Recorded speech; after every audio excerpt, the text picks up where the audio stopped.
everybody. I've recently had an influx of new writers join my Patreon exclusive Discord writing group, and with new writers comes new questions. The one question that has popped up the most is some variation of this. I have an idea for a book. What do I do with it? First and foremost, I did write an entire step-by-step guide to the writing process that goes all the way from the idea phase to the professional edit, so you could just read it. You can actually pre-order a signed copy right now. Link is below. Do it! But if you haven't ordered it yet, here is a summary of what you gotta do before the drafting phase. These are all the steps that will hopefully make the drafting process a lot less overwhelming. Unless you go with the first tip. That one's just gonna make the whole process harder. Speaking of, here's tip number 1.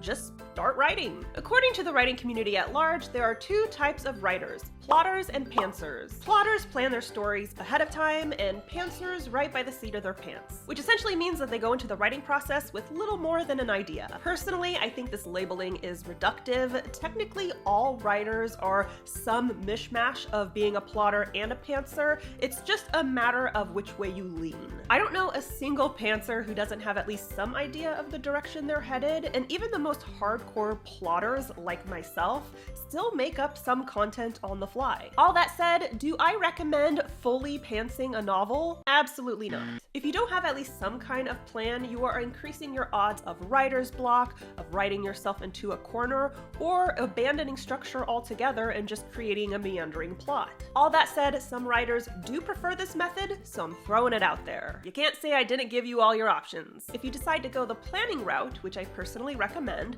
the first step is to thought dump. This is where I write down all my ideas for the story. Good or bad, it doesn't matter, I write them down. The ideas don't have to be in sequential order. They don't have to be organized in any way. They can be setting descriptions, they can be fight scene maneuvers, they can be kiss scenes or character descriptions or entire strings of dialogue. This part of the process is messy, as dumps often are. So long as you can read and understand your own ideas, that's all that matters. The point is to get them out in the open so that you can organize them later. There's not a whole lot to say on this step. If you think it's complicated, you're overthinking it. The next step is to map everything out. Got some characters in mind? Write some character profiles. Need to create a fictional universe? Start world building. And of course, this is the time to start plotting your actual story. I recommend doing these 3 activities in tandem because they have a direct effect on one another. The characters you create are going to move the plot forward. The plot is going to have an effect on the world building. The world building is going to directly affect the characters, and so on. Do not build the setting and characters first and then save the story for last. Remember, the plot is the foundation of your book. Your setting and your characters need to fit your story, not the other way around. This is why you want to do all 3 things at the same time. Now, how you map these elements is up to you. You can do it by hand, you can do it on a poster board. I personally recommend doing it digitally via a platform like Skrintl. And a huge thank you to Skrintl for sponsoring today's video. Skrintl is a web app that combines mind mapping with the power of networked note-taking. It's great for people who are struggling to visualize how their thoughts can connect together, which makes it perfect for organizing and mapping your story's concept. You can use it to brainstorm ideas, like in the thought dump phase. You can use it to organize research, which we'll cover in the next point. You can use it to outline your thoughts, which we'll also cover later in this video. You can use it to manage entire projects at a glance, which basically means you can manage your entire book via Skrintl. It's great for creatives and creators. You can even create public boards to share with your critique partners and beta readers, or to use as a professional portfolio. If you're interested in checking out Skrintl, you can get 10% off using code Jenna10.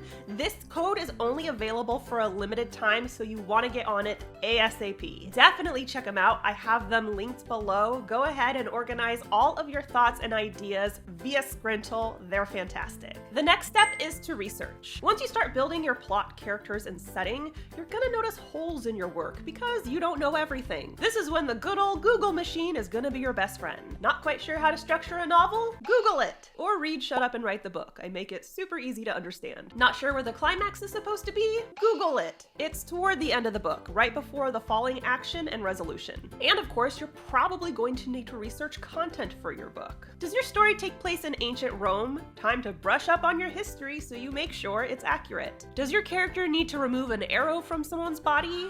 Time to research how to do it correctly so that dummy doesn't bleed out? And of course, are you writing mental or physical illness? You probably want to portray that accurately, so it's a good idea to research the crap out of the body and brain. Which brings us to the final step. Outline. There isn't one single way to outline. Outlining looks different for every author. There are snowflake outlines, bookend methods, clustering, or topic outlines. You need to choose the method that works best for you, or take an existing method and tweak it to suit your needs. For example, my outlining method is a modified version of the topic outline. How much or how little you outline is up to you.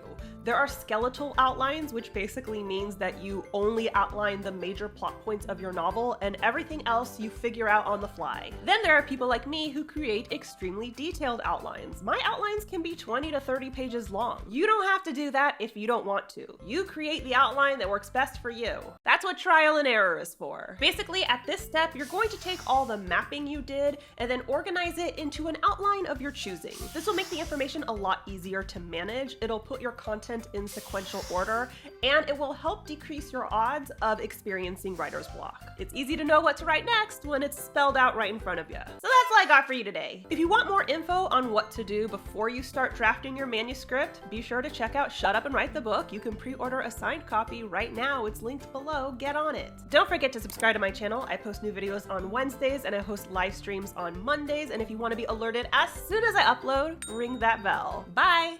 Hey there, this is Lisa Corton-Leone, narrator for Shut Up and Write the Book by Jenna Moreci. Be sure to subscribe to Jenna's channel and ring the bell. That way you're alerted as soon as she posts a new video. Trust me, you don't want to miss this stuff.